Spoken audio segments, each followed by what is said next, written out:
Hello and welcome to the Build with Bear game stream. That's right, it's our bonus game stream. What used to be once a month is now basically every week. Hello, I'm Pat Bear. I'm here to play games with you. The T is here, Harold is here. Harold, thank you for hosting, throwing in the Bear Cave, the Lug of the Scythe emote. Thank you for throwing that back at me. My hope is a few more folks decide to join us so that Jackbox games can be played. If they aren't, then I have a couple options of other things I can play, or I can, make the decision not to do the stream and just call it early, and we'll just do a chat hangout. We'll just do a let's chat, just chatting thing for a bit, and I'll cut it short. Because if we don't have people, then we ran into this last month where I tried to do Jackbox stream and didn't have the people for it, and I ended up doing Twitch Sings, which was fine. But I like to prep for that, like picking my songs and rehearsing and doing duets in advance so that I can do it with myself and that kind of thing. And I didn't prep for that. Partially, I didn't prep for that because doing that would tell me, oh, I'm not going to have enough people to play some Jackbox games. And if we don't, I do want to make that clear. I get it, and that's okay. Um, uh, but the hope is that we can have enough people to justify that. But we're just gonna change this to just chatting, and I'm just gonna go into the. We're just gonna update here to just chatting because right now that's what we're doing. We're just chatting. Um, and I think that's okay. That's the hope anyway. Is that this is okay? That we can hang out a little bit, and if people come in and enough people come in that want to play some Jackbox games, we will switch over to Jackbox games and we'll play some Jackbox games. That's the hope anyway. But we got to make sure that we have enough people that want to do that, that are here in the chat hanging out to make that work. I am wearing my pizza sweatshirt. This is my pepperoni pizza sweatshirt. This is a very old shirt to my buddy David. Hello, Ying Dark.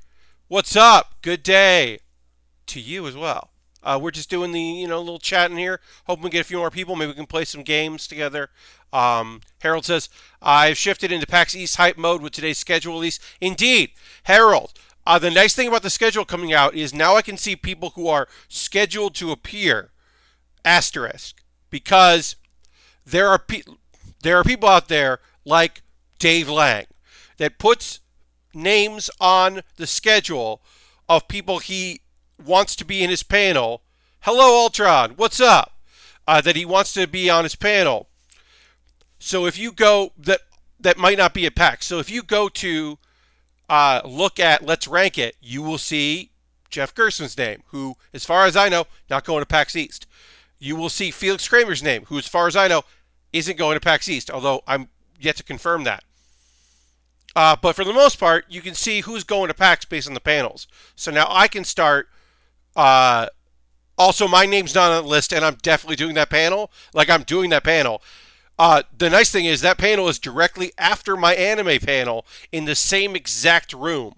So I don't have to go anywhere. I got a double booking, which is perfect for me. But yes, my name was not included on that list, and I was like, hey, am I doing Let's Rank It? It's like, oh, yeah. All right, Lang. Okay. Yeah. But you can get a sense of, oh, that was a good panel. Look, Let's Rank It is very fun. I enjoy it. I have to remind myself that I'm not the host of the panel. I'm a guest on the panel. That is the thing that I constantly have to remind myself as someone who most of my presentational work is either the host of a thing or the whole thing. When I guest on things, I got to remember I'm a guest here. I pull back a little bit. I don't have to have my opinion on everything for like a Let's Rank It panel or like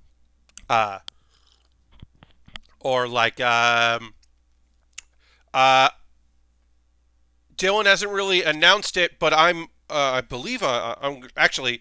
Let me real quick. Let me look up if I'm actually listed on a panel before I start talking about it. I should make sure that I am uh, actually listed in the. Look this up. And I am listed on. Oh, Felix is listed on too. I guess Felix is going to PAX East. I gotta reach out to Felix then. Felix is on 2 shows listed, so I assume. But yeah, I'm on a panel called Hidden Gems. Uh, and that's a long-running panel that I'm excited to do. But I'm going to be a guest on that panel, so like, I gotta pull back out. Yeah, Felix is the best. It's part of the Bear Cave. You're the host there. Yeah, indeed, yes. Yes, I even host within the things that I do. So right now I'm doing Hidden Gems, Improvised Postmortem, um, uh, Pat Bear's Anime Club, which I finally did it, y'all. I have my actual name in the title of a panel that also happens to be the name of the show I do, but it's also specifically me putting my name in, which is just silly. It's just a silly choice on my part, but I think it's an alright one. I don't mind it. But yeah, I'm now gonna, I'm in. I'm now like in the title of it, which is fun. So if you Google it, not only does my panel show up, now you can search my name. Pepper's Anime Club, and then directly after that, and then I might be in a Thursday panel, but it has not been confirmed, and then I might be in a Sunday panel, and that has not been confirmed. That one was a maybe, and the other one is a maybe. Pat Bear presents Pat Bear's Anime Club starring Pat Bear, a Pat Bear production. Yes. I'm excited. I love doing panel stuff.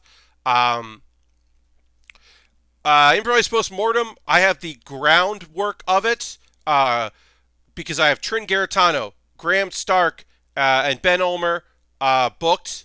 So I already have an incredibly great basis for that panel, and I will be broadening that out and bringing in new people, more people. Oh, and Dave Lang. Sorry, and Dave Lang as well. So I already have 4 guests booked for that show. So it already rules, and I could leave it at those 4 and have a great show. I will have more people. So Improvised Postmortem's already great to start.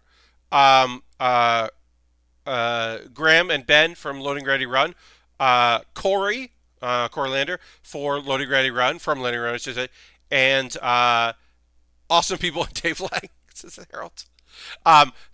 Corey and Jacob Burgess, associated with Loading Ready Run and its many things, and as voice actor and community manager in his own right, are doing Pat Bear's Anime Club, yelling about the shows we love. I had a holdout. I had a poking at it, trying to get it done. Please come to PAX East and do this panel, please, with someone with a good name. That unfortunately is not going to happen. I'm now working on booking at least one more person for Pat Bear's Anime Club, possibly 2 more people, because what I don't want to do is ask my guests to do an incredible amount of prep work, right? I don't want to say, hey, come up with 5 shows you want to talk about. I want to say, come up with 2 or 3 shows you want to talk about, and then comment on the other shows. So I don't know how that panel's going to work. I'm going to come up with a bunch of extra stuff in case we need to, but I need to also allow for people to have the space to talk, but also not feel like that we're stretching for time or we're not fulfilling our duties as doing an hour-long panel. I don't want to do it's been 35 minutes and we've run out of things to talk about. I don't want to do that. I don't want to feel like I'm just stalling for time in a panel. But it's also the first time I'm doing it as a panel. So I'm right now. I do this thing where I start looking at the shows that have been accepted, and then I start looking at who's doing them, and I'll look at it and go, oh, I wonder if this person would want to do one of my panels. I wonder if this person would want to do one of my panels.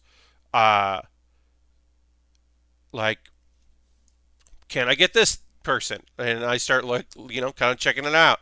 Um, uh, but right now, I like obviously uh, there are people that would have been great for Anime Club, Pet Bear's Anime Club episode, who are not going to be at PAX East. So since they're not going to be at PAX East, I have to figure that out by figuring out who's going to be there and who I can book, and then we'll kind of see. Uh, but that's basically where we're at there. I'm literally writing myself a note uh, right now, so sorry about that. See what's going on there. But yeah, that's kind of where I'm at as far as planning for PAX. I'll show you I can show you a graphic. If I go to, let's see, Peppers.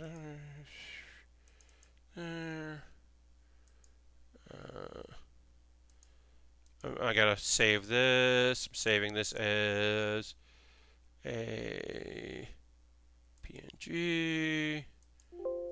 Just this one. I hate that sound.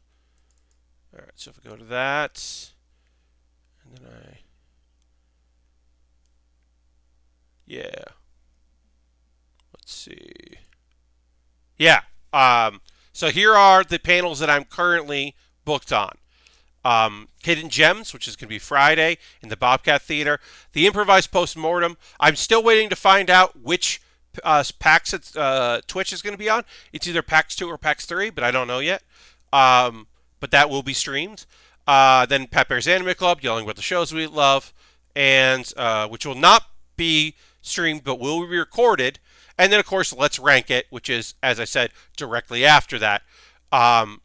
Which, as of right now, I do not know if it will, if Lang is going to audio record it for his podcast. I don't know yet. He might. But I'm going to film Anime Club, and that'll go on YouTube in the Pat Bear's Anime Club video as a video. And Postmortem will be streamed, and I'll just rip the archive and put that up as well. And Hidden Gems, I don't believe gets filmed or recorded. And then, as I said, there are other panels I might be on. These are the 4 I know I'm doing. I might do other ones. I don't know yet. There are things that I would like to be, to be able to be involved in. Especially since I'm I don't have a late night. I don't have late night on Friday or Saturday. I'm gonna look. Am I gonna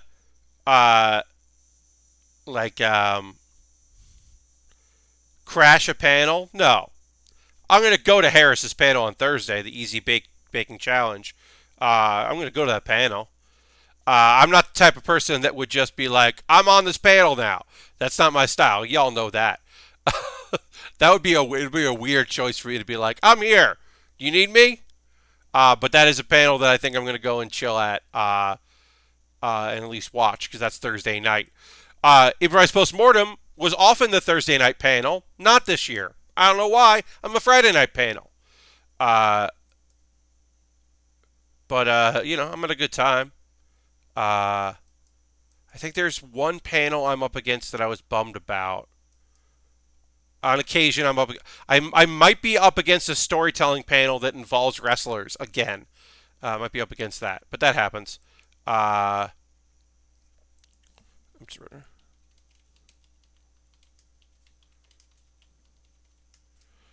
spreading in that we were just chatting. But yeah, if there's anything you want to chat about tonight, folks, so we're talking about PAX East a little bit. But there might be other stuff going on we can kind of chat about.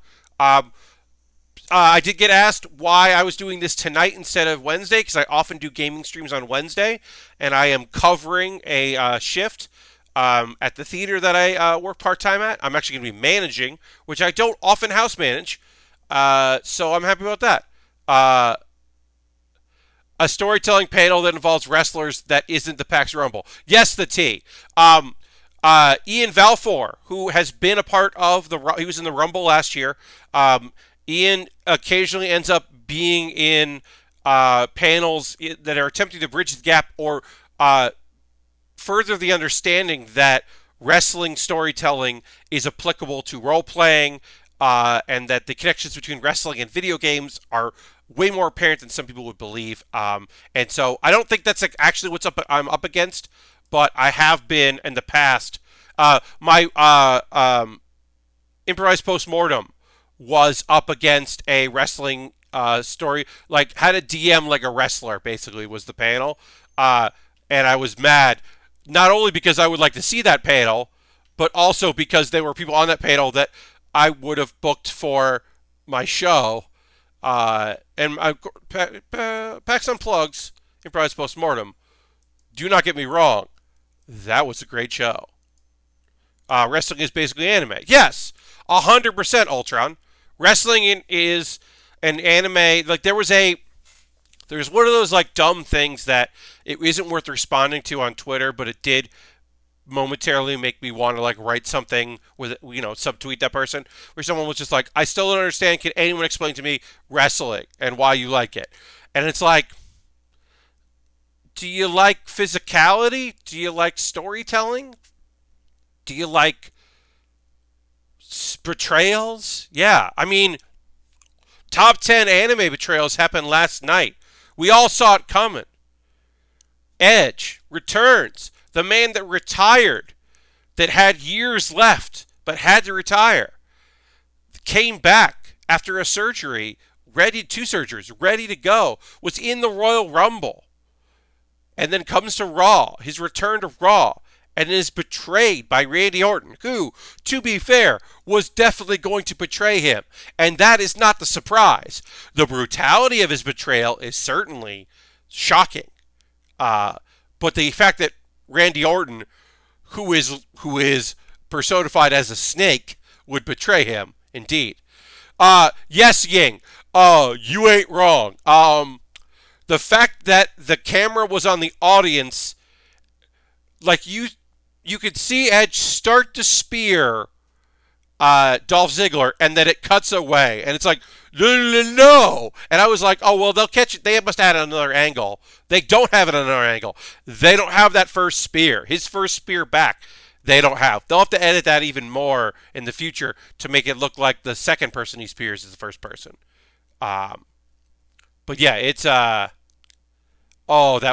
it's still beautiful. Edge's return is still incredible. I think they made a big mistake. Here's the thing. MVP is not a top tier wrestler, but MVP was a good wrestler, and having him back, I think is cool. I think that's cool. Having him back for a hot second in the Rumble, I think is fine. Having him do a match that is not that great with Rey Mysterio is a bummer. But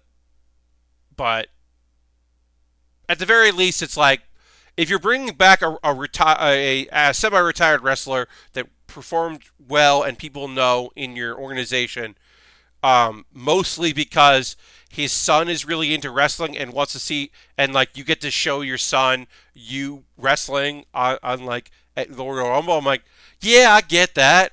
Like, I would have liked more NXT stars to show up in the Rumble. And it makes sense, but those legends aren't taking spots, really. Those legends are going to have those old school folks are going to have those spots. So I'm fine with that. Santina, I'm obviously not fine with. For those that didn't watch the Royal Rumble, there was a men's and a women's. Women's is a very new thing. It's only the third one, plus another battle royale. But this is the Royal Rumble. It's new. And there are so many incredibly good women in NXT, SmackDown, and Raw. Dirty. Rey Mysterio dropped the junior when he debuted in the WWE. He came into the WWE as Rey Mysterio, and he came in with the mask again because he had been unmasked in WCW. But yeah, they were just like, he's Rey Mysterio. They dropped the junior, which makes sense. At a certain point, you shouldn't be junior anymore because you're a man. That's most likely what and also like, I don't know. Yes, Ying, 100%. They're incredible women in the SmackDown, in Raw, in NXT, and Legends. This is the other thing. Like, yeah, I don't need to see Kelly really, but I am of a generation that seeing Molly Holly, a person that worked really hard whenever she was given, and all her incarnations, having Molly Holly be there made me happy to see. Because also, she could still fucking go. She has so much to offer. That seeing Molly Holly there made me happy. Because I just think she's just incredible. So, I was very pleased to see that. But a spot was taken from the many women in the brand, all the brands, to do a dumb joke. And jokes within the Rumble, I'm not opposed to. Joke characters appear in the Rumble, but to have, here's the real thing. The real thing. If you're going to have a guy pretending to be a woman who at one time, years ago, won a over-the-top battle royale as that character, as Santino's sister, Santina. If you're going to have that character come in and you're going to do that spot where they come in and Santina, no, not Grandstano. Santina is Santino Marella when he pretends to be his sister, Santina. Here's a small thing. It's a small, not important thing, right? Either make it very, very bad or very, very good. And they don't do either. They make it very lazy because it's generally just a ill-fitting dress and a wig. So either make it look fucking good and sell the shit out of it, or make it look so over-the-top bad that it becomes a parody of itself. Instead of it just being because the laugh is, oh, this guy is pretending to be a woman. That's the joke, which isn't a joke. And so this thing, their mea culpa for this is that he gets in the ring and the women surround him, and he has a moment where he's like, I shouldn't be here, and he eliminates himself.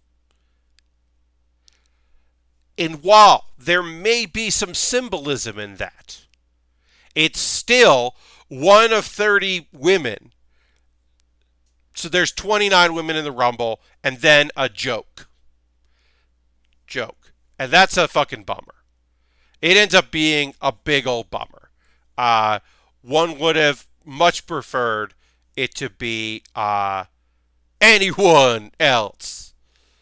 A good joke version of is having, as you described, a guy dressed as a woman who doesn't look traditionally convincing, but instead everyone just treats them like they're supposed to be there and doesn't mention it ever. I mean, that's possibly the tea. That could be the joke of it. I don't know.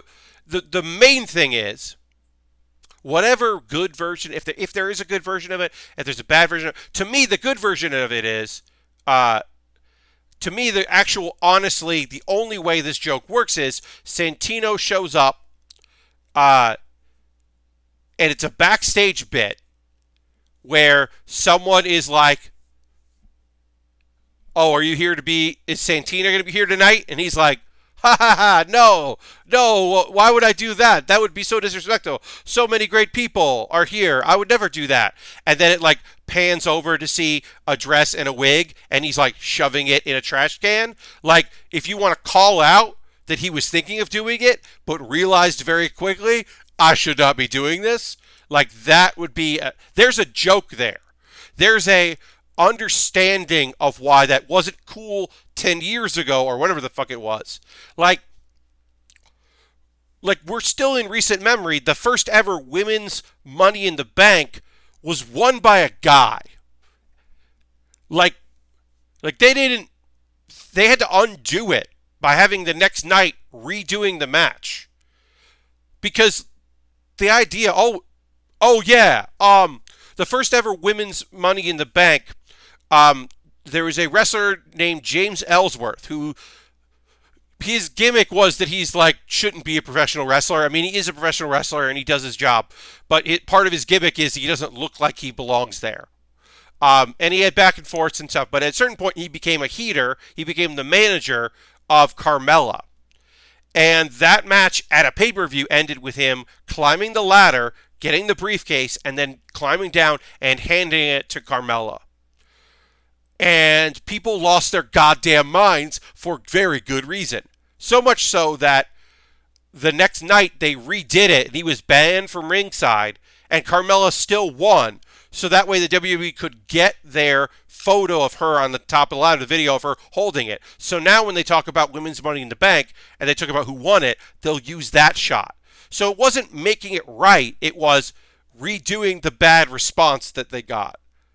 Because even in 2016 or 17 or whenever it happened, it's a couple years ago, that's still unacceptable for anyone to go, you know what? That's going to be good. This will be good. Because they've teased it before. Ted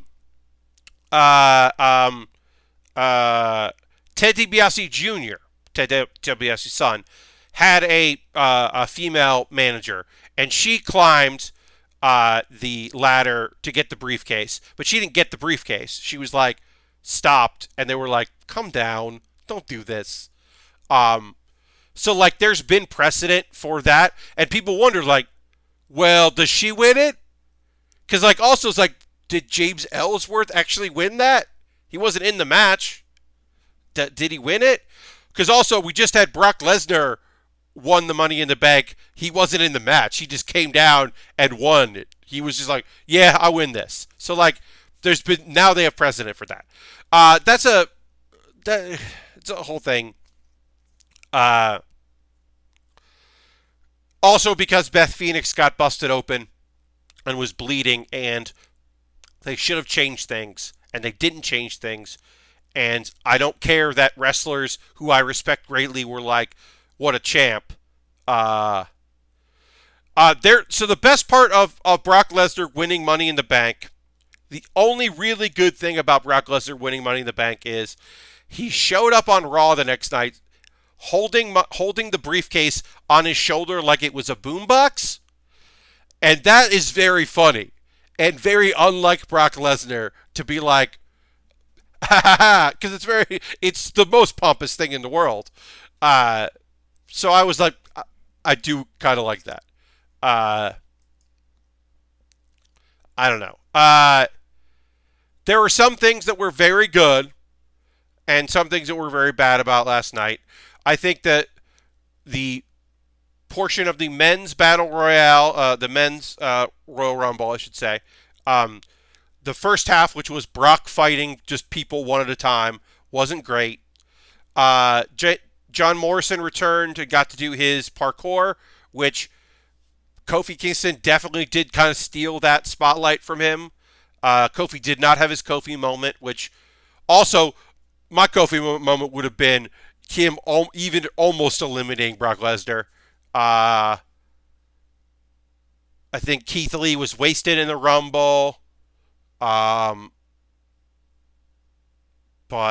you know, I mean, honestly, Drew McIntyre.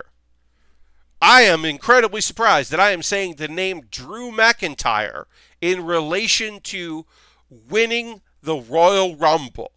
Drew McIntyre is gonna fight, and it's crazy. So I don't really understand how wrestling works. If Xavier Wood wasn't out, would he be in the Rumble? Possibly not ground style. Xavier Woods has only been. There was one year where Xavier Woods was scheduled. This is a couple years ago. They told him he was the first person to announce that he was going to be in it, and he didn't end up making the cut. So it's totally possible, especially with the idea of Big E and Kofi. They do like having like tag teams in at the same time, so he definitely would be. There's not a guarantee that he definitely would, but he more than likely would be because people like to see him in the Rumble, or see them in the Rumble particularly. But he's had years where, there was one year where Big E and Kofi defended the tag belts, and Kofi was in the Rumble, and Xavier wasn't in either. And he was like, "What? Why is that? What?" And they were like, "Yeah." That was their heel era, and I believe Xavier Woods had the trombone still. Yeah, WWE sounds like it. Yeah, but I'm saying like having Drew McIntyre win is, I haven't been this surprised since Alberto Del Rio won.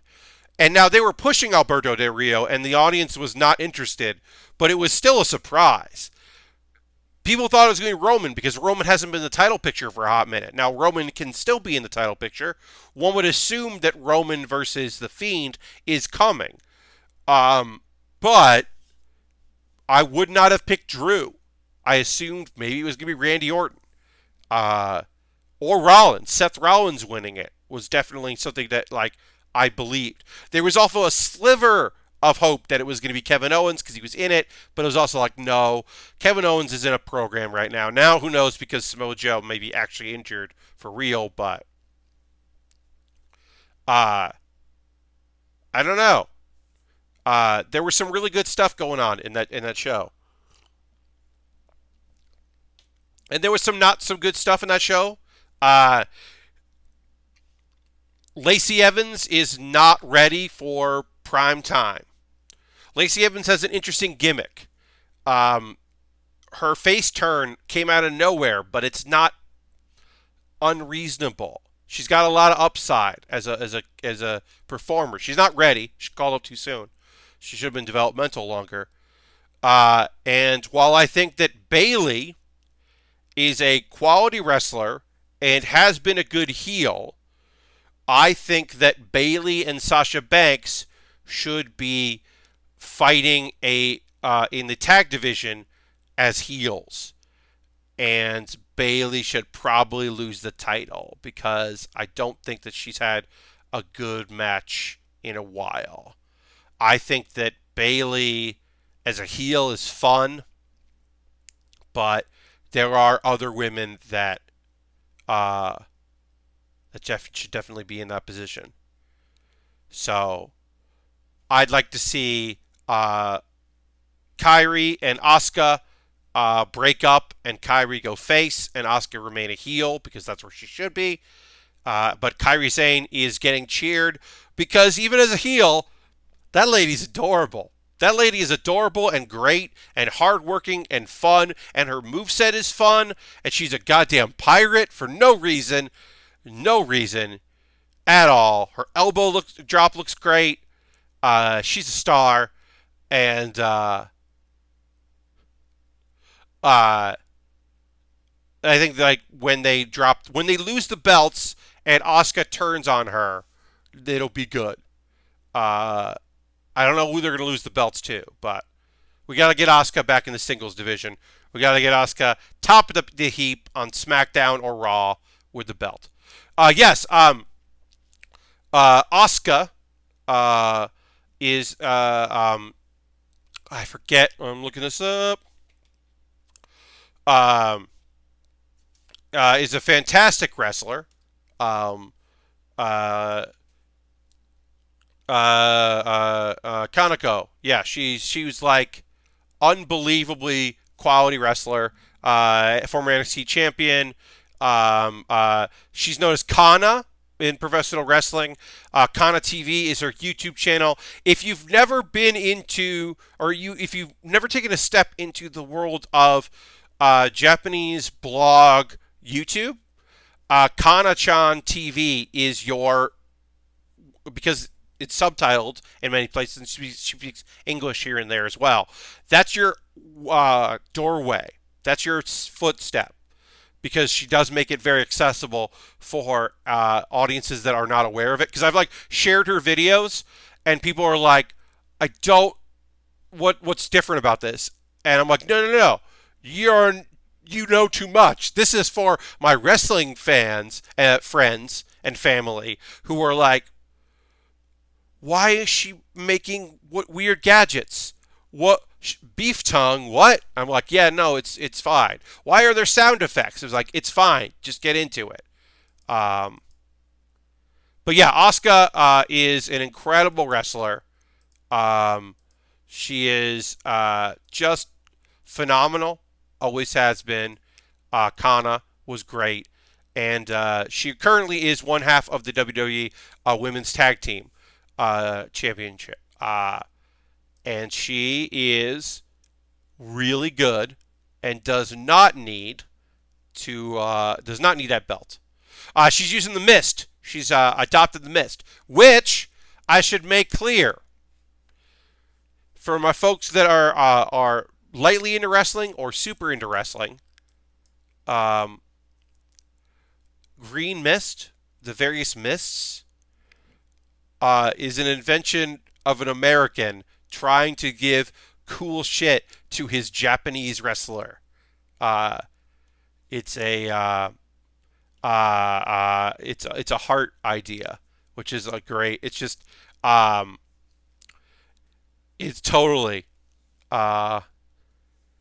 beef tongue is amazing. Yeah. So basically, the idea of mist. If you ever see mist, it's done a lot with Japanese wrestlers. Certainly adopted it, but the green mist. It's a Gary Hart thing. Gary Hart, not from the Hart family, a separate Hart.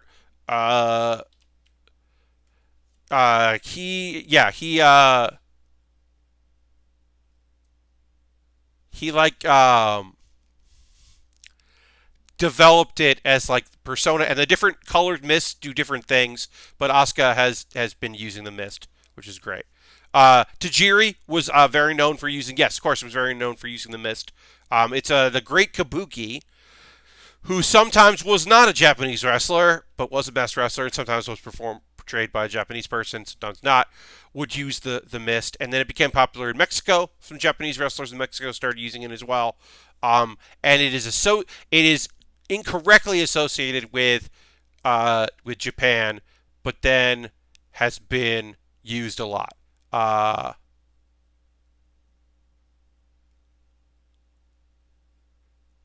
Sorry, I'm just got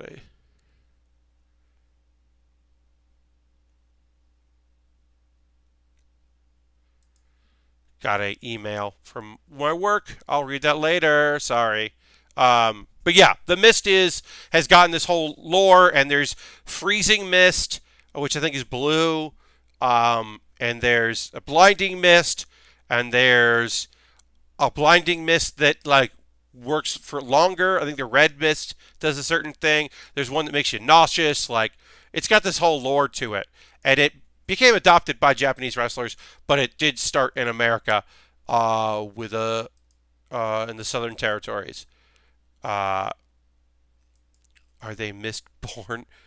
Yeah, it's basically just that like it's like colored kryptonite. Exactly the T.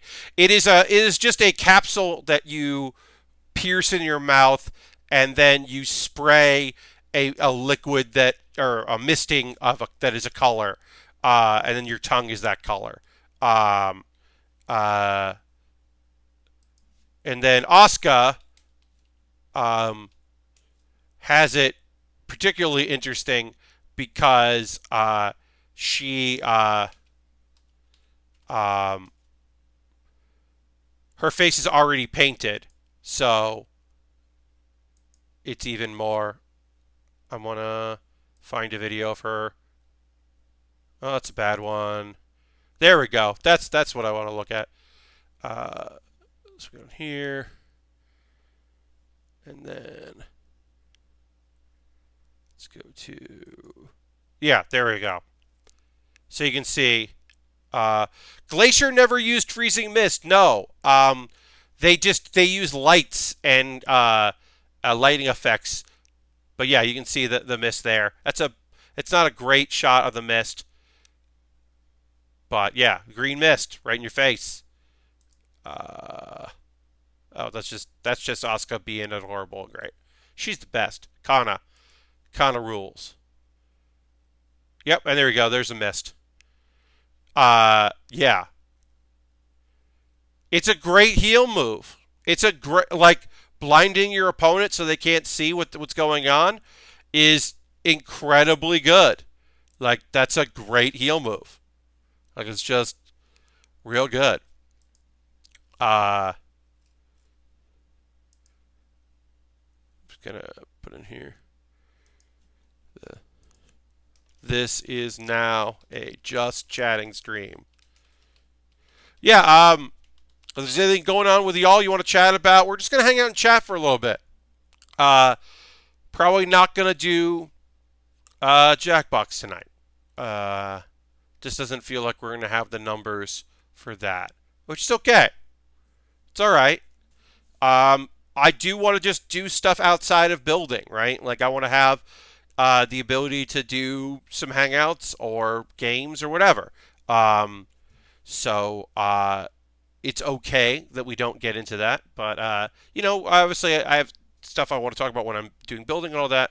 But yeah, Harold, you have a great night. I will see you on Thursday. Thanks for coming in.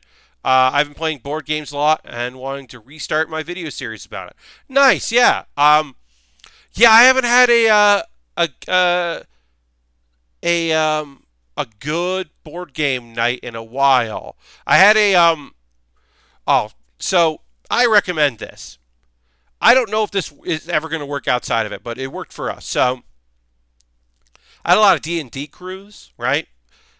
I have a lot of campaigns that are like 3 sessions in or 10 sessions in, but then somebody moves or somebody gets a new job and suddenly they can't be there and all this other stuff. Tabletop Simulator is great, yes. So one thing we started doing is there was a crew, and it's broken up now, but there was a crew that just had a Discord, right?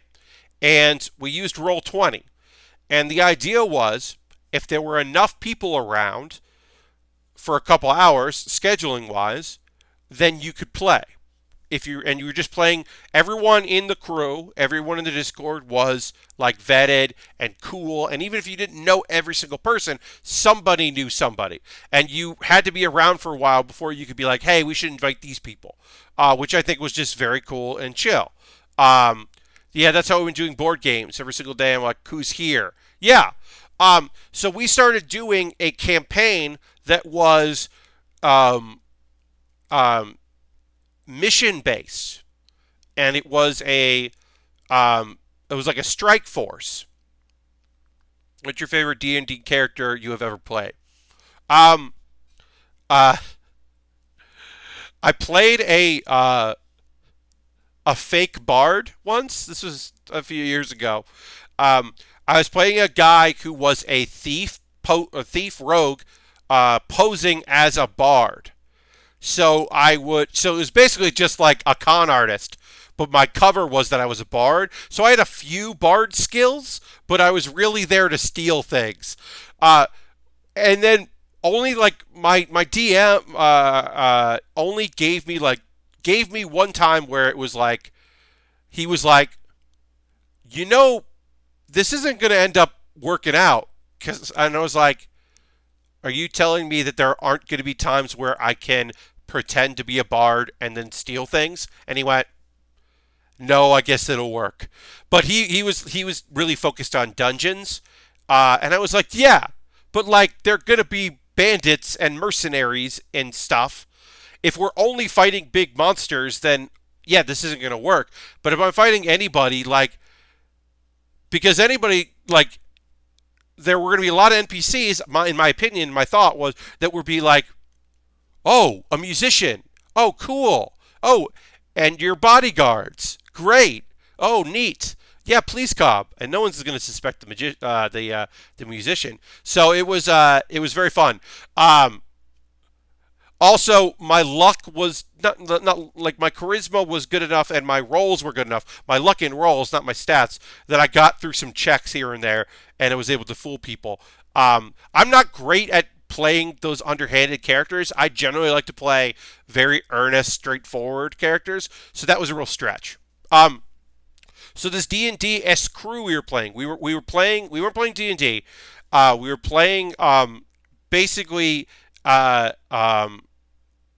various like easy, really like just a roll on Roll20 using digital rolling, character kind of stuff. A lot of fiasco based kind of games, but it was all in the same world. But it was basically G.I. Joe or The Mask, or not The Mask, Mask, not The Mask, Mask, M-A-S-K. Because it would be like, hey, is there a DM and like 4 or 5 people? Cool. Okay, the DM's going to create a scenario, a one-off scenario, and I'm going to bring in these characters. This is the team I'm building, and then I'll build some stuff around it. And so you would get to do the thing where, like, if I hadn't played with someone for a while, in character, I'd be like, hey, I haven't seen you in a bit. How'd that thing go? Or whatever. And then, like, find out, like, what they played 2 weeks ago when I was at work and couldn't play. And it was a great way to do, like, little tiny sessions. And then, like, occasionally a DM would be like, or a GM would be like, oh, I have 4 of the 5 people playing today did another mission together. So let's continue with that, and then it'll be bringing in the new person up to speed on what the last mission was. I can write a sequel to this. Eventually, our GMs got busy, and I can GM, but I prefer to play. So the group kind of fell apart a little bit. I tried to play an earnest and upright paladin once, and one thing led to another, and ended up spiked the door of a burning church. Paladins got it rough. I always try and play characters that are like serious, but then I just turn into a doofus. So now I just make bards. Now, grind style. That's not it. There's no wrong way to play. There is a wrong way to play. There are, from the GM side, there is the balance between having a story that you can adapt and play with the people that are playing and keeping the play in playing, and then also being like, all right, well, we have to get to the next thing. Hey, it's been 4 hours. Can we leave the starting area? Was chatting with a DM of mine, got me thinking about making more disabled characters. I think that's awesome. My big thing when it comes to as a performer, as a person that is an improviser, my goal when I'm playing characters is that I am playing that is to try not to play caricatures, but play characters.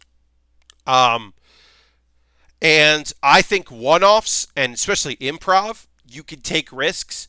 If you're doing a campaign, that's definitely different. I chose when I wasn't in the last 2 Giant Bomb, the Giant Beast Cast RPG role-playing kind of stuff. But the second year, when we created some new characters, I specifically chose to play a female character because we didn't have that representation in the show, in our stories. And it felt like, well, we needed to mix things up a little bit.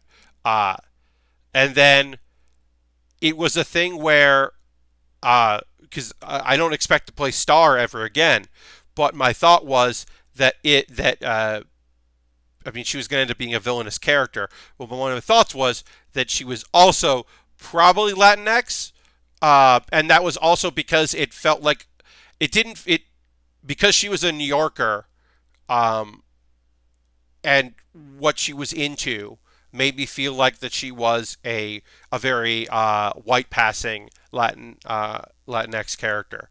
Uh, but I didn't explore it. One, because it didn't come up in anything, and if it had come up, that was like my backstory. That was like in lowercase. It wasn't in uppercase as a character choice. And two, um, I am only so comfortable playing things that I don't have a lot of relation to.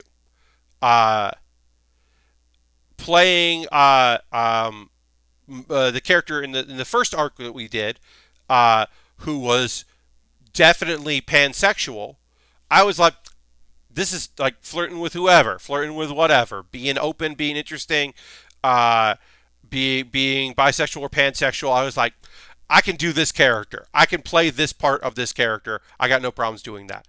Uh, if we were said like, oh, we want to do this, and hey, we wanted you to lean into that part again, then I would definitely do more because, as I said, to me, it's about um, creating the character, living as the character, um, doing right by the character. But at the end of the day, I'm still a cis white dude. So I have to be careful and cool about that. Uh, you know, in improv, sometimes for a laugh or a goof, you get named a black person. You get labeled as that person. Sometimes they're a celebrity. It is, in some improvisers' minds, very funny to be like, oh, hey, uh, what's up, Jay-Z? And now you're Jay-Z. Because that's funny. And okay. And then it's like, all right, cool. Well, I'm that. I'm Jay-Z. But I'm Pat Bear playing Jay-Z. What does that mean? And what that hopefully means is not fucking racist or but it is going to be like, maybe I'll try the laugh. Maybe I'll try his laugh. I'll see how that feels. I've never done it before. Maybe I can try that. Uh, what do I know about him? And what am I interested in playing in him? And what am I interested in this scene? What does this scene call for? But the very hope is that that I'm not walking, that when that scene is over, that people aren't like, ugh, that people were like, oh, it was funny. Um, my character going to be deaf, who has a magic bird that reads her thoughts and speaks for her. Okay, yeah, the idea of of using magic as a way to overcome a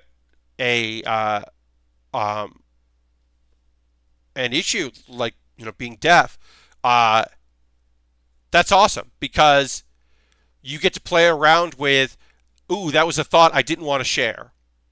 Oh, that was for you. Oh, magic is being interrupted right now, and I can't communicate with my bird. Um, or my bird has gone rogue. Um, you're allowing yourself to play some interesting things while exploring that.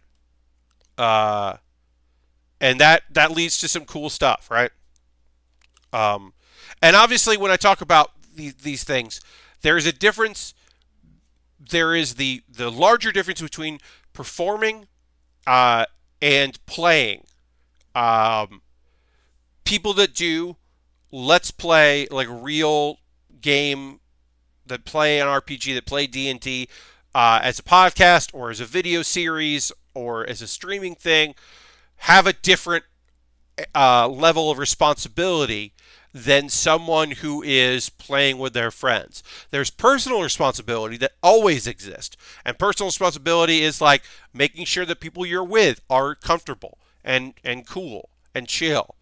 Uh, and that you're not, that this escape time, this time to play, isn't, that you're not the reason why people aren't having a good fucking time. Beyond that, when you start looking into the idea of being a performance for an audience, uh, look, people go back and forth on this, and I try to be very open about it, and in many ways I agree. So representation isn't the same thing as I want to be very careful with this. and clear on it. Playing characters who are not unlike your base reality is not the same thing as diversity or representation. Playing someone who is on different spot of the gender spectrum than you, or the sexuality that's different from you, or the race that's different from you, is not the same thing as playing or having people who are different than you playing the game. So like, and that is a thing that, like, while it's cool when it happens, playing something that's different than you, and sometimes you can just do it well. You can do it very well, but it's not the same thing as making sure that there is room for people who are approaching that work differently, that are different than you. So I happen to really enjoy Adventure Zone, the McElroys and their dad, the McElroy brothers and their dads, D&D and other gaming podcasts. I enjoy them.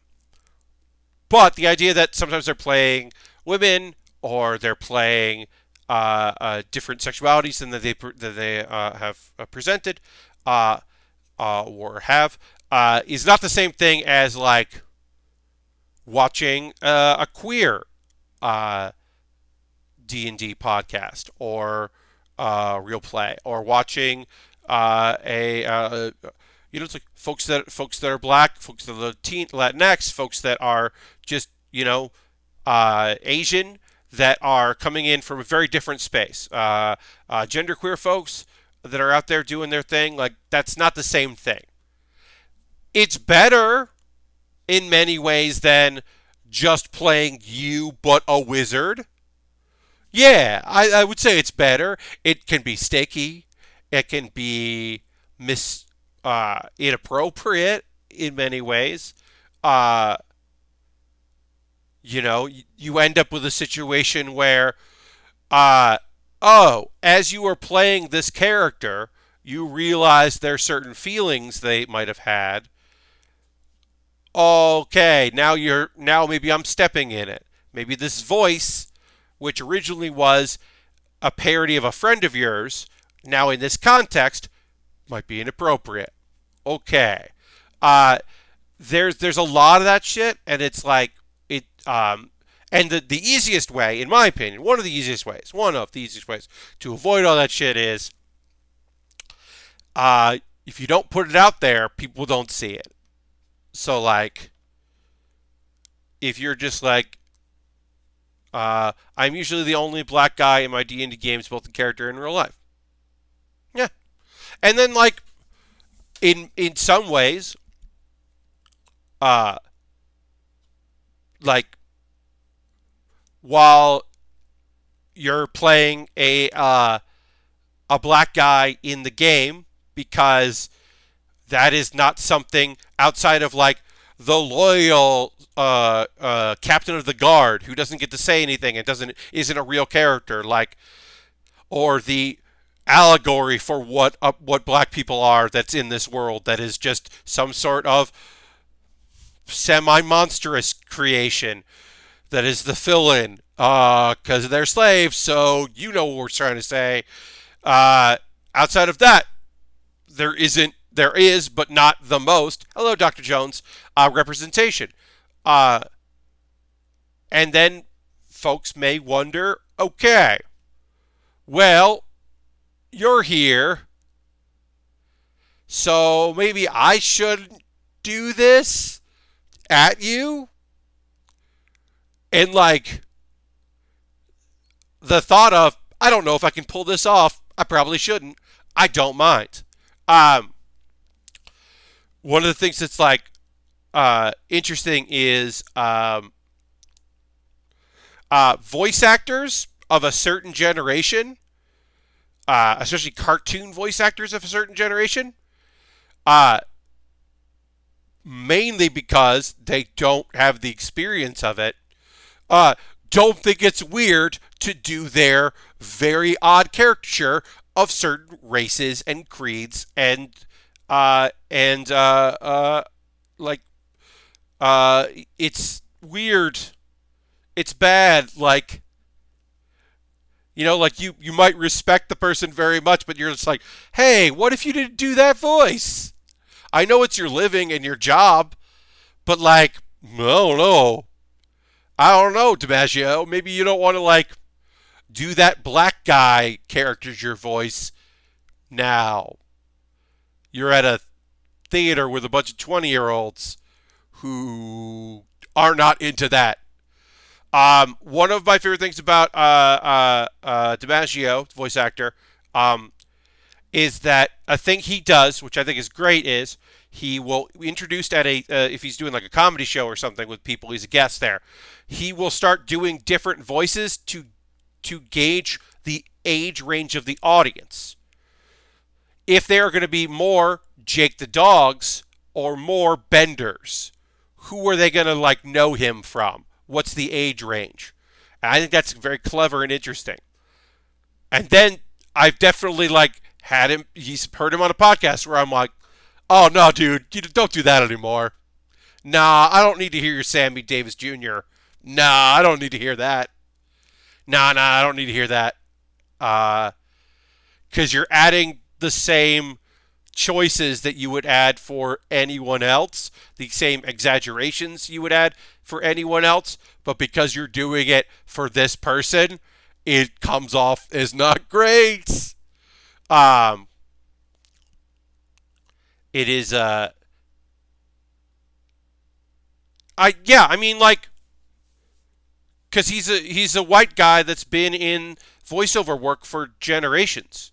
So he does celebrity impressions because people that want voice, because generally when you want to sound alike, for your animated thing, there are like 5 or 6 guys you call when you want those people. Like, there are people who are like, if you need a Sinatra, there's a guy in LA you can call that will come in and do a Sinatra for your commercial, your voiceover thing, your animation. That's going to be fucking Sinatra. This is Sinatra. And then there are people like that you call that have like 40 voices they can do. They can do all these celebrity impressions. They can do all these character work stuff, right? And some of those impressions are people that are that aren't their same race. And sometimes those are like, okay. But, if you're calling someone in to do a Mike Tyson voice for a radio bit, you are probably calling a white guy. And I am certainly not saying that rules, but I am saying that is the reality of it. So like, yeah, it's a weird part of that world that people don't really feel cool about. There's a voiceover guy whose name escapes me. He did a bunch of very good vines as Goofy. It was a very good bit, but he's like a professional voice actor and did a bunch of stuff. But he's got like a bit now for his stand-up act that is all of the impressions he can't do anymore because they're not cool. Like, he's got a very good Louis C.K., but like probably doesn't want to bust out his Louis C.K. all the time. So he like wrote a bit so he can still. The thing is, he wrote a bit so he can still do all those voices. So it's still like, well, okay, I see what you did there. A buddy of mine does a very good Vince Vaughn, and then Vince Vaughn this year, or end of last year, or beginning of this year, like, made his politics very clear in a way that was a bummer for some people, including my friend who's got a very good Vince Vaughn. So he was just like, well, I'm going to incorporate that about how he sucks.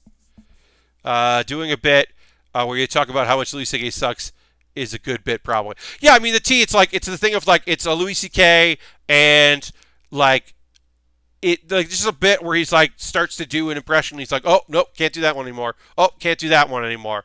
And like, uh, it is and it isn't. Like, um,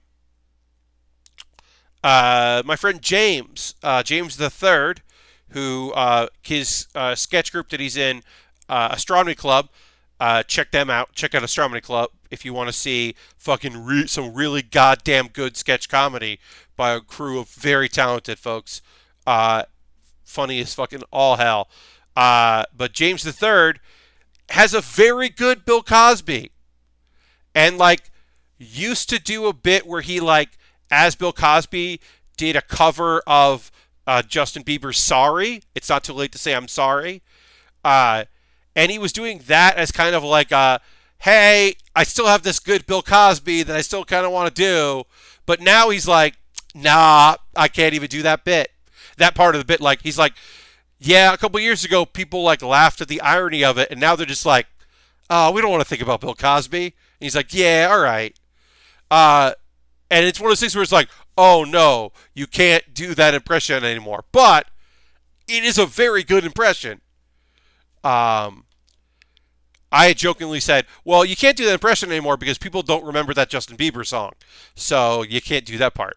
But yeah, there's another dude I know who has, he had a Kanye bit, and he was like, the bit used to just be a very funny Kanye bit. And now it's a bit about where he like stops and he's just like, you know, the worst part about doing this Kanye West impression? I have to keep paying attention to things that Kanye West says to add them to the bit. And that gets a bigger laugh than the impression got, because it was an okay impression. But that gets a huge laugh. And then he's like, okay, now I can move on and do another thing. And it's just like, okay, that's good. A lot of it is just like, I don't know. There's like, I don't remember where we got in on this impression thing, but it's such a weird. Oh, the representation thing. Voice actors doing things like that is such a weird thing to think of. Like, I know that in the 90s, I definitely didn't think that it was weird that Aladdin's voice actor is a white dude. I definitely did not think that's weird. There's no way that I thought that Aladdin's voice actor being Steve from Full House, DJ's boyfriend, I definitely didn't think that was weird at all. There's no way I thought that was weird at the time. Now I would be like, what? Who's doing it? VA is a weird place. Yeah, it totally is. I love people finding out that Sam Riegel from Critical Role is a voice actor. Because there's a lot of people that, you know, they watch Critical Role, they enjoy Critical Role, and they know Sam, and maybe they know Sam's voice, and they go, oh wait, but they like there's always people who are just like, wait, that's Teddy. Like Sam from Critical Role is the the English voice actor for Teddy from Persona 4. And if you didn't know that, now you can't not hear it. But he's been a voice actor for years, and it's always a fun thing for people to just be like, wait, what? Remember when the male lead from Mulan was voiced as an Asian guy, but then his singing voice was Donny Osmond? Yes, they got Donny Osmond do the songs. And yes, that is, I did forget about that part. But now I remember. Yikes. Yikes-a-roo. But yeah, that always makes me laugh when people start to discover that Sam was voiced a Ninja Turtle in several things. I think he's Donatello in a couple things. He voiced a villain of the week in Yu-Gi-Oh! In the dub. That was one of his first big ones. But it's always funny to hear him as Teddy. Because I can't not hear it. Another good one is Robin Williams playing the voice of Latin Penguin and Happy Feet. Yeah. Oh boy. Yeah, the whole like because also like it's a weird thing, right? Like because sometimes you want something that sounds real, right? You want something quote unquote authentic, right? Um, uh, but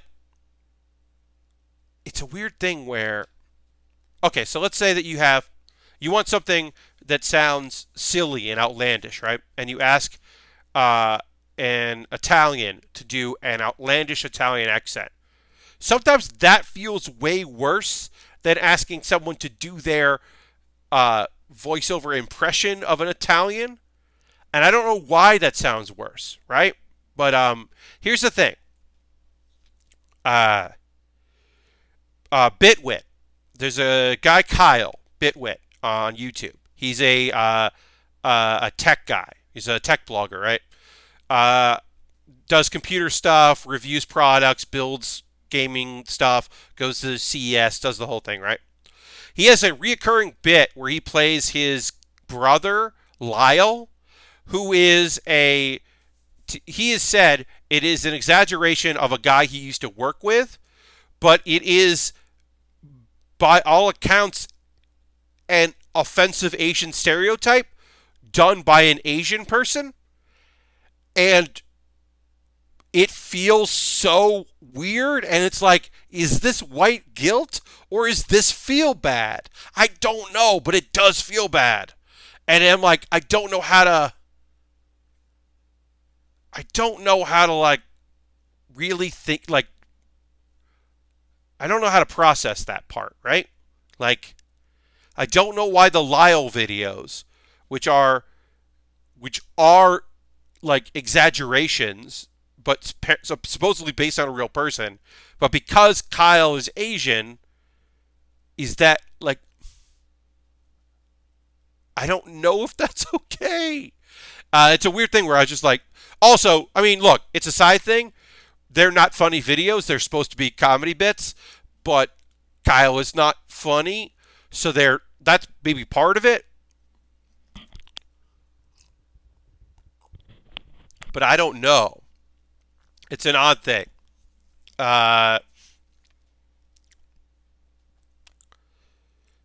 um, like I don't know. I wonder how Robin Williams would be received in today's style with his stuff. So the thing is that he wouldn't be doing exactly that style because um, outlandish, weird, his San Francisco stuff, his outlandish, his weird, his broad character stuff would still work, but his the earnest, honest stuff that he would do as well, the stuff that doesn't like end up in video clips, that is much more uh like especially stuff that he was doing on stage in later life. Um, like I know that hit. Like so folks that may not know this, this was years ago.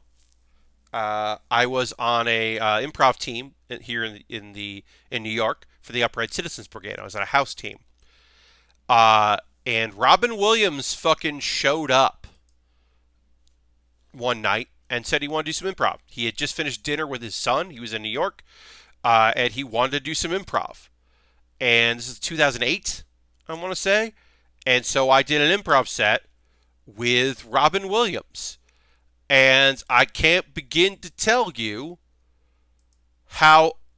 I mean, it wasn't like some of the scenes didn't work great.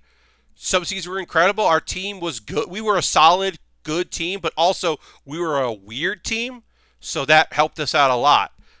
He was incredible. Um, he he was so giving and so generous with his time, and it was unbelievable. I'm putting a link here to clips of it. I don't have the full show, but I have like clips of scenes, and it'll be in the show description of this video on YouTube later if you want to watch it later. Yeah, it's like an 8 minute clips of our 20-something minute show. Um, Mostly a lot of his stuff. Um, and it was fun. And then I know that he was in LA after that, and he was filming near UCBLA and would stop in to do improv when he was filming the movie RV. But also that was when he was heavily drinking. We didn't catch him on a drinking night, and I know that he was more of a mess in his LA times. There's definitely a time where he came in and joined a show that was a sketch show, and suddenly Robin Williams was on stage, which is not good. But we did have a magical night with him, and I'm forever grateful for that opportunity to be able to do a cool improv show with Robin Williams. But I do think that his personal stuff, his introspective stuff, worked, and he was aging into an interesting part of his career where he could play small, cool things. He hadn't been on the road in decades, and I don't think he ever really wanted to do that. Robin Williams was definitely one of those people that did stand up to do other things. Stand up wasn't the goal. There are some stand ups out there who do TV and they do movies and they do, they have a podcast and they do all their stuff. But for the most part, they do all that so they can keep going back on the road. Because that's actually what they want to do is tell jokes. John Mulaney's had one pilot that failed and one sitcom that failed, and he just had a Netflix special that's really fun and weird. And then, of course, he had a on Broadway show that then they filmed. But John Mulaney still wants to just do stand-up.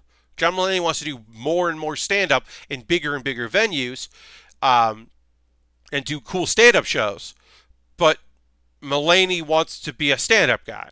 He's a stand-up, and he can act, and he can do a bunch of other things, and he enjoys doing that. But at the end of the day, he wants to hit the road and tell jokes and write jokes and do that. And then there are people who are, thank you, yeah, it's water, but I appreciate the sentiment, Dirty.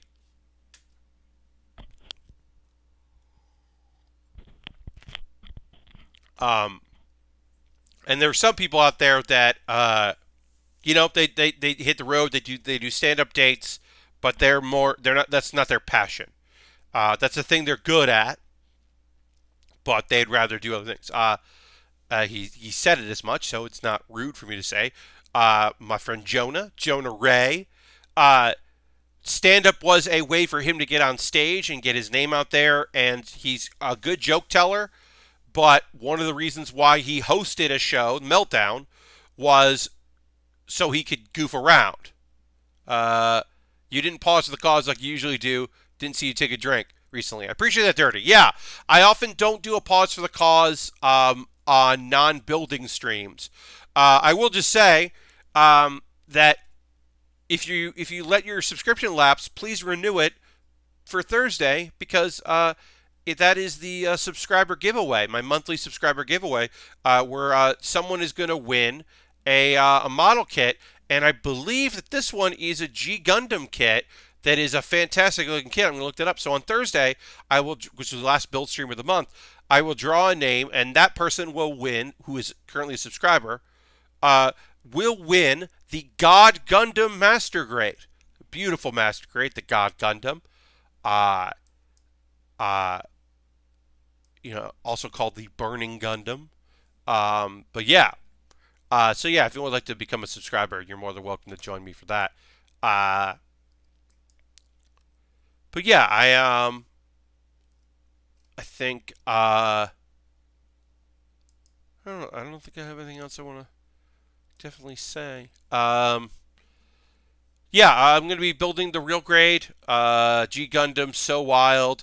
Yeah, I mean, look, folks know my opinions at this point. Probably know my opinions about G Gundam. It is, I think, Domon is one of the best main characters in any Gundam.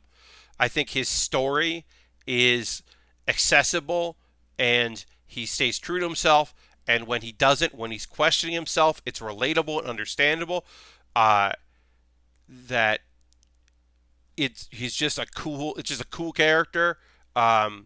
Rain, for all she is a damsel in many aspects, is also still powerful and still steps up. I mean, it's a show with simple, easy themes that are great themes. It's also fucking racist. It is. Its caricatures are just all over the place. I've talked about the Noble Gundam and how, on the one hand, it is a Sailor Scout Gundam, and on the other hand, it is a bows and ribbons and high heels Gundam. Uh, but yeah, I mean, there are just so many things about that show that are just a big old bummer. The caricatures of those of different countries, but there's a lot of heart in it and a lot of cool characters. I mean the God, the Master Asia's Gundam, is just one of the coolest, most obviously villainous Gundams ever built. It's incredible. I've built the master grade and the high grade of that Gundam, and loved both versions. I had to build the high grade because it came with the horse. Also, there's a horse that pilots its own mobile suit. That's a thing. That's a that's There's a mobile suit, Pegasus, that is controlled by a horse, and that's a thing. That's a thing that happens in an anime. G Gundam, the first of the outside the regular century shows. Yeah, dirty. Uh, um, so Master Asia rides a horse, and then he has a horse. Oh, I'm getting sound. I didn't want sound. Sorry. I don't want to get demonetized. I'm not that I'm going to monetize this, but I don't want to get it blocked. But let's go. Let's look at this. We're going to see this with no sound. Yeah. So there's the Master Gundam, which is the best. So it was a fighting series, and here's the horse. You basically got these weird suits that you put on, which allowed you to control. Like, you could punch and kick, and that would do the Gundam, because it's a fighting anime. It's a tournament fighting anime.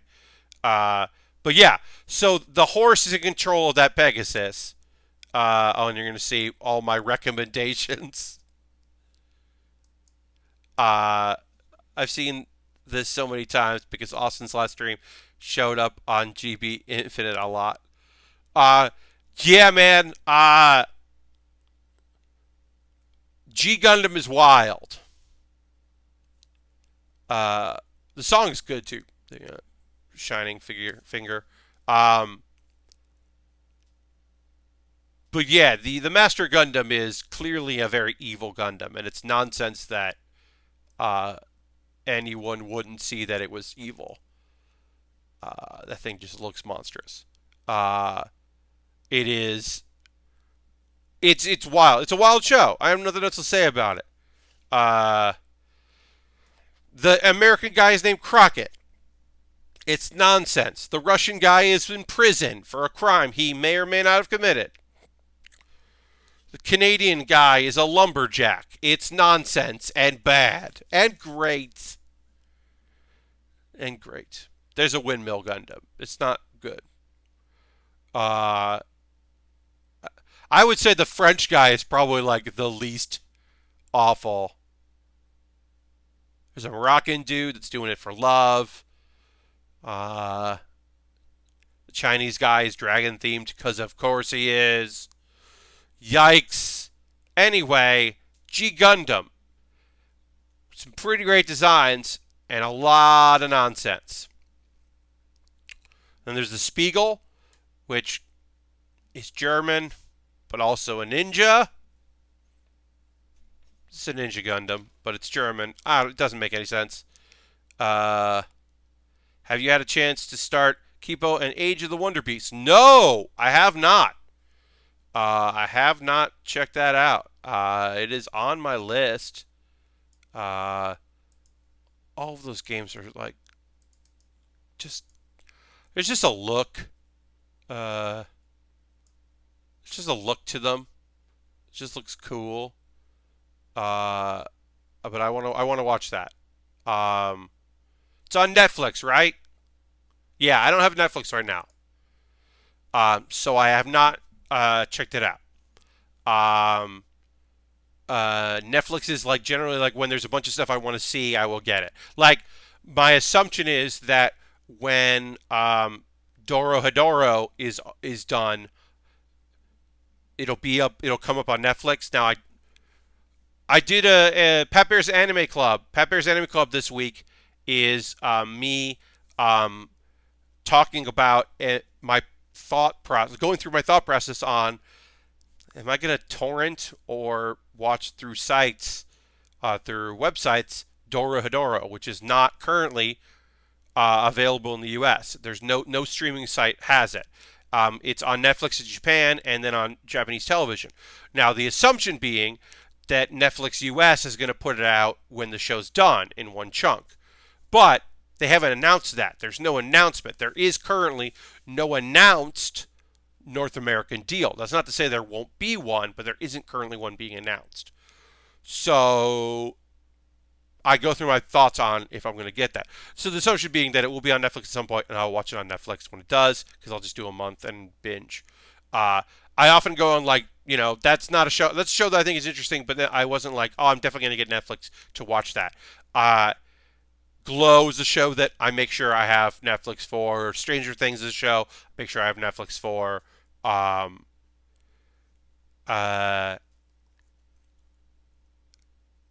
don't know if the Evangelion movie is going to be on Netflix or how. I mean, that I might just. I guess I might go to the theaters to see the Evangelion movie when it comes out this year, because I'm in New York and it'll probably be in a theater or two.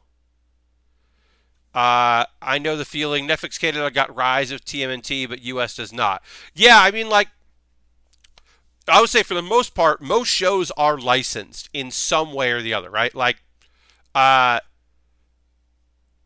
think Annie. But sometimes it's weird. Like, okay, so I've been talking about this one show that has an OVA. The OVAs aren't on Crunchyroll. But then I found out the OVAs are on. What was I going to say? Oh, yeah. So the show is.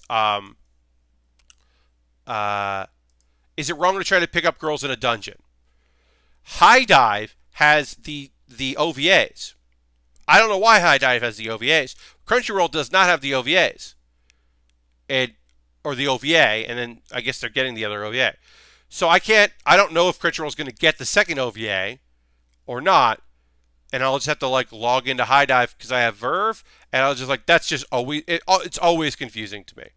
But yeah, that comes out the 29th in Japan, so that's soon. It's the second season OVA, but I guess High Dive is going to get it, so I can watch it on Verve. And it's just like a weird thing. It's just like a very strange thing. Because sometimes like Hands Off Isaacin, is on Crunchyroll, and so you can watch it on there. And then there's like some shows are on. So there's some shows that are on Funimation and only Funimation, and some shows that are on Funimation and Hulu, and some shows that are like, yeah, on High Dive, and I've like, but they aren't on Crunchyroll, but like Verve licensed that, so I'm like, I don't fucking know, man. I know it's complicated. I wish that every OVA would get licensed, or OAV or whatever. I wish all those shows would get licensed so I could just watch them. But yeah,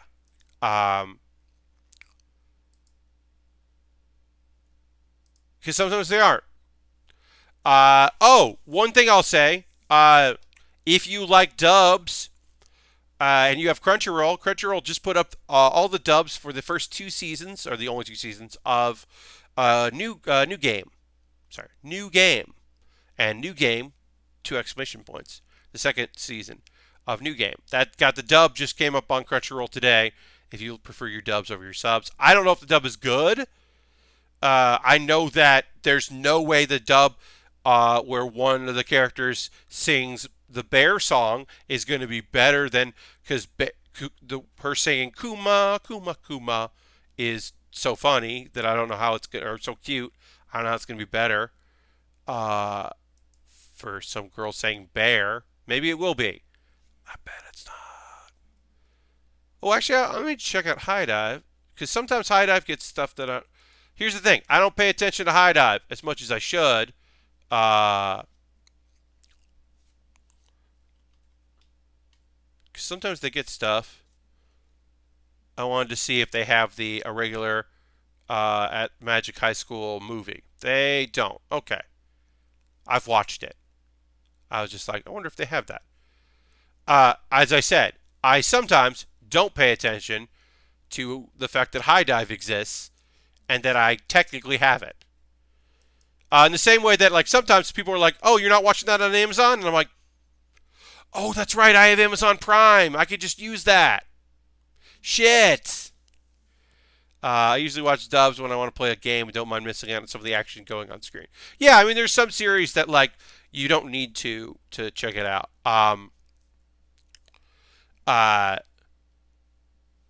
Watching Boofery, which is good. Boofery, whatever it's called, is good. There's a lot of Japanese text because people are chatting, and then they translate the text, but it moves too fast, so I have to like frame by frame it. It's not important text, but that would be. I think the dub wouldn't say those lines out loud. So, but I don't know. Yeah, I need to look at more stuff. I need to pay more attention to the fact that I like have access to things. Because there was that show that there was a show that was up for awards that I was like this year that I was like I have no idea what this is. I've never heard of the show, and it was like only on High Dive. And I was like, oh, that's why I don't know the show. Okay. Because it was only on one streaming service, and I was not expecting it.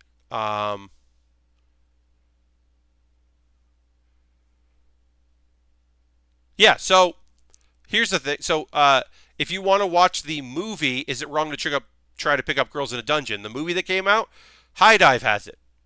I watched a Blu-ray. I borrowed a Blu-ray of it. I didn't know that High Dive had that.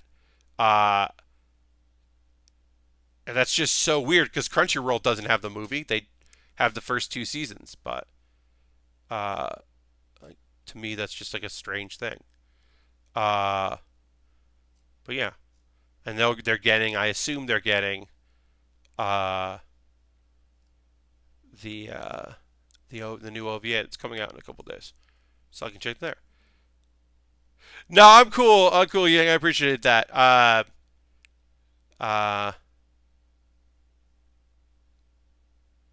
Made in Abyss is a sad anime. Yes. Made in Abyss is one of those shows that's like, this is fucking great, but also, holy shit, this is a bummer. It's one of those shows. I'm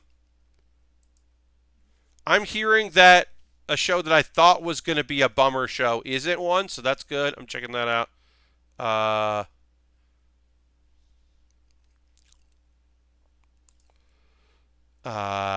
What show did I want to check out? There's some show.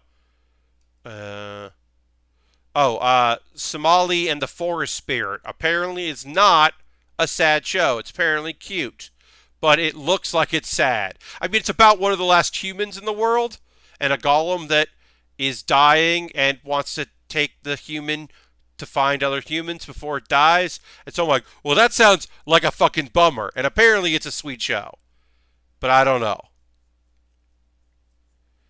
Uh, I feel like that's a show that like is gonna have like a bunch of great episodes and it's gonna be cool, and then people are gonna be like, and then it's just gonna like be a fucking bummer. I feel like that show, but I don't know. Uh,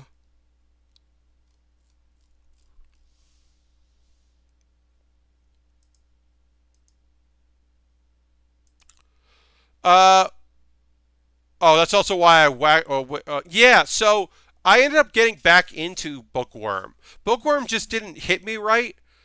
Uh, and then I was like, oh, I guess I'll give it another try. And like I ended up liking it. Because I think it does handle the sad moments well. Um, the show I always talk about how I need feel good anime. Yeah, I mean like it. Look, one of the reasons why I think it's actually interesting is that Bookworm is most isekai do not dwell on the fact that this is not you're not better off. Shield Hero is a struggle, but that's the point of the show. ReZero, that dude is fucking just being reborn over and over again, and it is a bummer. Um, but most shows that are isekai are like, I'm in a new world, and I'm gonna make it, and I'm overpowered, and this is rad. Uh, so I do like that. Bookworm is just like, I'm in a young body. This world sucks, and the one thing I want most, I can't have. And also, I'm dying. Like, okay, like that's interesting. There's something interesting there. But yeah, I mean, look, I say that, and also, uh, I didn't watch that Neverland show that everyone was like, this isn't a brilliant show, and I'm like, I'm sure it is, but those kids could die, and I'm not gonna watch that. You're not gonna get me psyched about some characters and then have one of them get murdered. No, thanks. I'll just watch Flying Witch again. The chillest anime ever. Flying Witch. One of the best. When I think of really good slice of life shows, it's Laid Back Camp, Flying Witch, and New Game. Those are my like top. New Game has like a little bit of sadness in it. It has like a couple bummers, but not big bummers. New Game is mostly just like a really fun workplace thing. Uh, Flying Witch, nothing bad happens in Flying Witch. Uh, One character is bummed out, and then she kind of gets over it. Uh, and Laid Back Camp is the fucking best thing in ever. Laid Back Camp is just one of the best shows that exists. Room Camp is fun. The Heya Camp, the spin-off, and then hopefully the next season comes out. Comes out this year, I believe. Yeah, that's going to be good.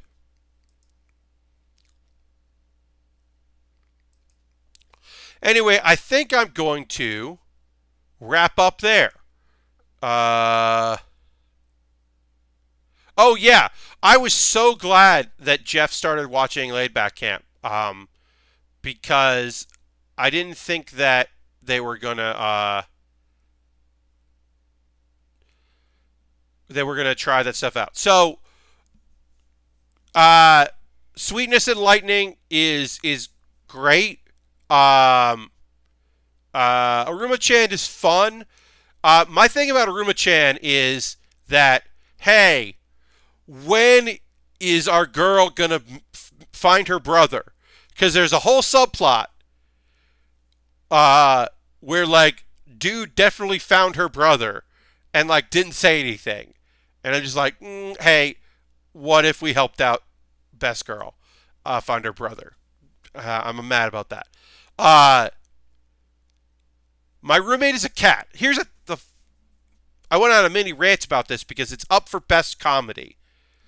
And My Roommate is a Cat is not a comedy. That is a fucking drama with some funny moments in it.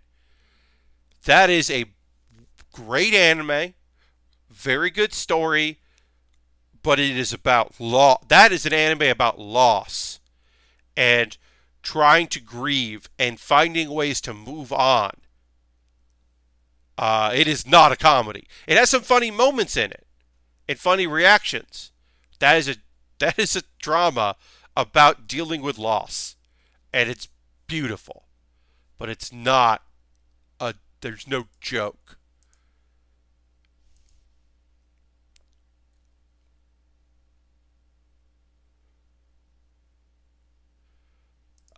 So, all right, I'm gonna get out of here. I hope you have a great night, everybody. Thank you very much for watching the stream. Thursday, 9 p.m. Eastern. I'm gonna build a model kit again. I hope you have a great night. If you're not following me, consider giving me a follow. If you're not a subscriber, consider becoming a subscriber. You're under no obligation to do any of that. I haven't done a just chat stream before, so that was fun, and I might do one again in the future. But I hope you have a great evening, and I will see you on the next Build with Bear, whatever. Bye-bye.